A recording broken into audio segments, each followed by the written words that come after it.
it's your soul saying, oh. Hello everyone and welcome to another vlog. As you can see, it's snowing heavily. I'm in the forest. I'm just taking a walk. I'm clearing my head, clearing my thoughts.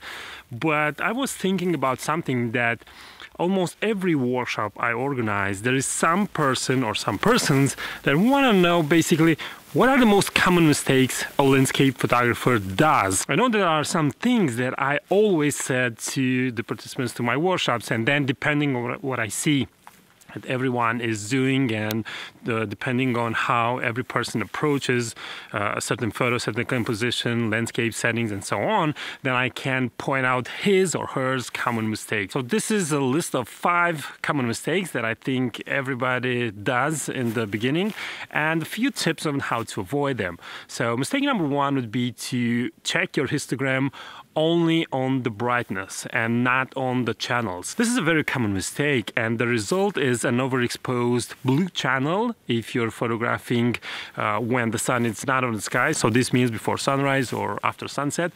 Or you can have an overexposed red channel if you're photographing in the sunrise, in the sunset. If you're photographing people or flowers that are red, this gets very easily overexposed, the red channel. So the tip would be to check your histogram not only on the brightness levels but only on each color channel individually, because strange things might happen over there. Mistake number 2 would be to use the camera on a tripod and forgot to deactivate the image stabilization on the lens, and this can cause multiple problems depending on the manufacturer of the lens. If you're doing long exposure, you can have blurry images, so make sure to just deactivate the image stabilization on your lens. Mistake number 3 would be to overuse the polarizer. And what means to overuse it? For example, when you are at high altitudes, if you overuse the polarizer, you get the sky almost completely black. Not completely black, but almost completely black. And this is an overuse of the polarizer. Now, another mistake that you can do is use the polarizer on a really wide angle lens, 16 millimeters, 17 millimeters. And when you're photographing this wide on a full frame body, you have to pay close attention to where the polarization is happening, because there are occasions when only a corner of the sky is polarized or only the middle of the sky is polarized. So you need to pay close attention not to make this mistake. You can use safely polarizers with longer lens, like what's above 50 millimeters. You will not have any problems. Mistake number 4 would be not to pay close attention to distracting elements in your shot. And what I recommend to participants is, before you take the shot, take a look through the visor, ask yourself, what is my subject, what is my composition, and after that just take a look around the corners and the edges of the frame and decide if the elements that are present there can distract the eye from the subject or from the composition. Mistake number 5 is when people choose a subject when dealing with landscape or travel photography and they frame it too close. So in landscape photography and in travel photography, I think it's very important the subject not to get in the frame too big, like in portrait photography, for example.